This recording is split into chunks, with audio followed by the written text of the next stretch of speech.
Si è presentato in caserma con il cuore in gola e un sacchetto in mano. Dentro c'era oltre un etto di marijuana. L'uomo agricoltore ha chiesto ai carabinieri di aiutarlo a mettere in riga il figlio.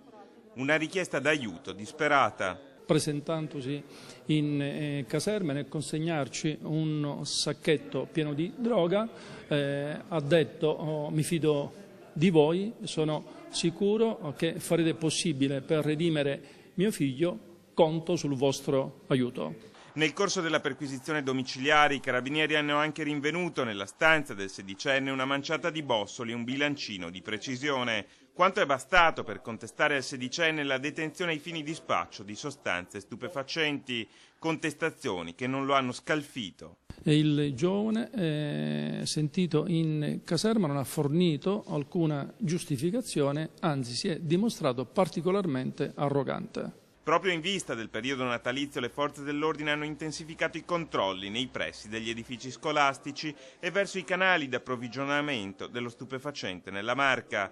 In uno di questi controlli ieri mattina è stata arrestata una coppia di giovani albanesi residenti a Giavera.